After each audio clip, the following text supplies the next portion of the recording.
how much your salary in the bar before? For one day, Yeah. it's maybe 5,000 like that. One day, 5,000. Yeah. No one Na- gonna anay. pay you. Ano? Billiard. Yeah. You're going to play billiard. H&J. Okay. So, in the foreign club or in the Filipino club? The Foreigner Club. Are you looking for guest hair too? No. You're not gonna wear like that if you're No. not looking.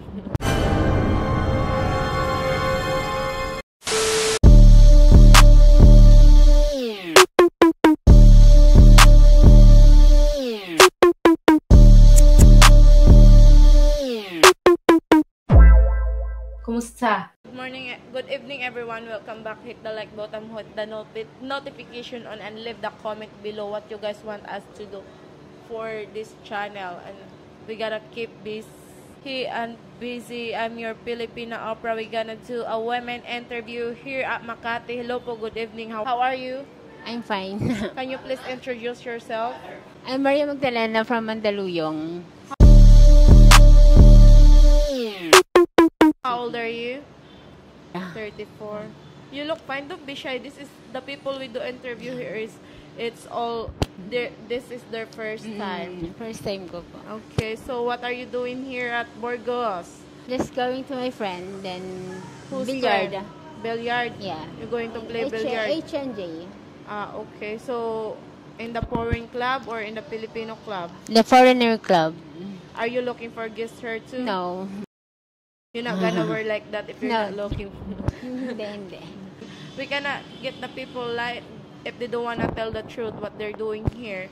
They don't wanna brag, but they gonna act like innocents. But they are innocents.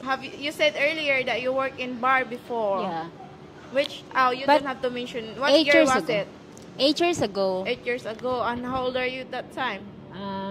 24. That's your first job ever? No, hindi. You work in somewhere before? What kind of job? Sa poonan po. What's that? Sa mga cries. Rice? Painting. Do you know how to paint? So why did you move painting is such a decent job. So why did you leave your job instead working in the bar? Because the salary is very small. That's why How much? it's only 350 for a week. That was right? Yeah, before. Back before. So how much your salary in the bar before? For one day, Yeah. it's maybe 5,000 like that. One day, 5,000. Yeah. No one gonna Anay. pay you. Anay. It's Anay. included everything. Bar, fine, drinks, right? Yeah. So you prepare that kind of job because it's easy money and you get lot. You like your job before. No. So you have a better job and you're complaining about the salary. But there, you like it because they get paying money, 5,000. You get customer every night before? Did you find any foreign boyfriend? What Right. happened? Why did he leave you? You cheated on him? No. He's cheating me. They cheated on you because you're not enough yet. It's okay, that's foreigners. They're not content. Some of the foreigners, they're not contented at one, but diba? Oo. You just gonna around whenever. Yeah. How long you been working in a bar? How many years? Almost 6 years. 6 years. Oh, okay. In 6 years, you didn't stop? I stop. So you just stop. Stop, in, out, and in, back in out, the bar yeah, again. While you're not working in bar that time, what did you do in your life? Study. Study In the province. in a Stay in the province. province lang. High school like that? You finished your high school there? So, I guess someone supported you that time. Family. Your family. What about your partner? How long you guys been in relationship? I don't have a partner. No, but your ex-foreign boyfriend, I mean. 2 years? 2 years. Did he support you? Yeah. While he's supporting you, where was you that time? Where was you that time? Saan ka nun? Sa Batangas. You're in Batangas. Okay. So, you're not around here. Yeah. So, what about him? He was in his country? Singaporean. He's a Singaporean guy. Young guy or old guy? All time. Did you cheat on him? No. To the Filipino guys? Everybody say that front of the camera they don't like Filipino, but the truth is Yeah. they have a Filipino partner. They just don't want Wala. other people, or even What about Filipino will pay you for 5,000 peso? Will you go with him? Maybe. Maybe. See, you like Filipino Yeah. when it comes to money. But they don't pay 5K, right? Do you have child? No. Wala po. Okay. Are you looking for a better job? You said you know how to paint, so why don't you paint now? Why don't you paint Maybe now? po. It's a Maybe. good salary. Maybe what? Kasi the salary is, If you're good at painting, the salary now it's way more, especially if it's a good paint.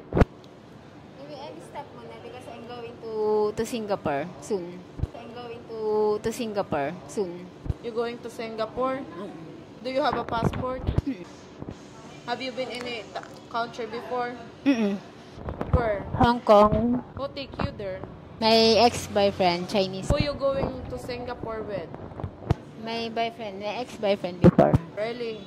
He's coming here and take you to the Hong Kong, Singapore. You gonna work there? No. Just vacation. Vacation. He do that or you're just making a story? He tell you that What? he's going to take you to Singapore. When Yes. did he tell you that? Vacation lang po. 3 days lang. 3 days. Good luck.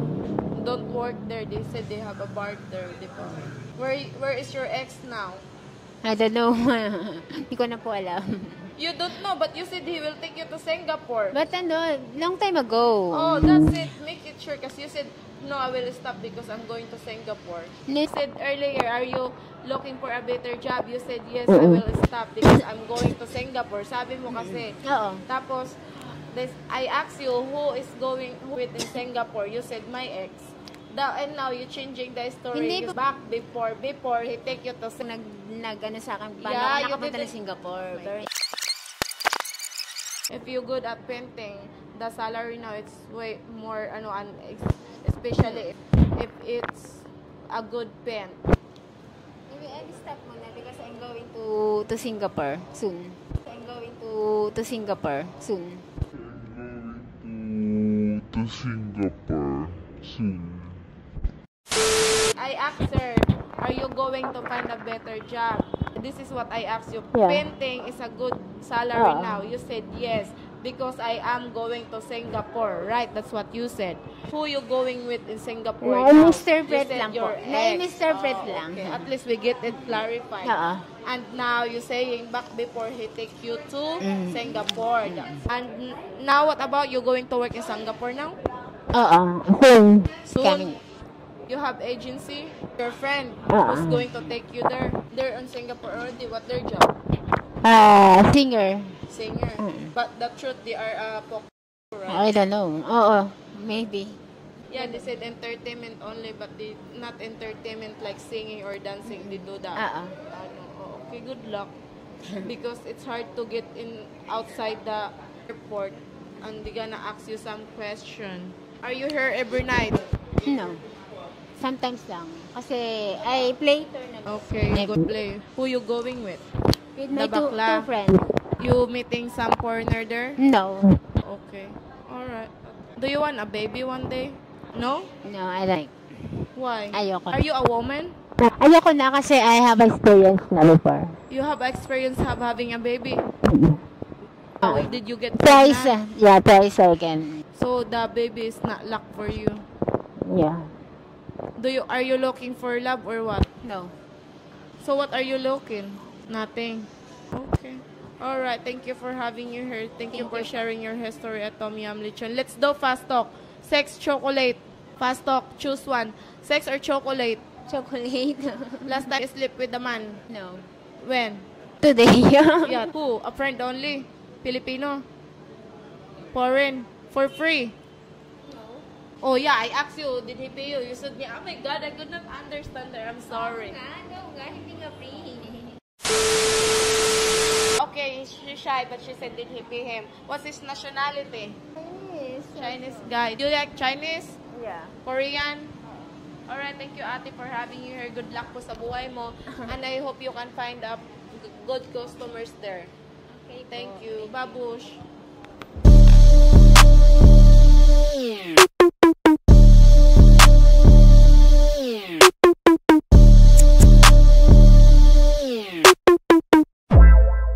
Kumusta?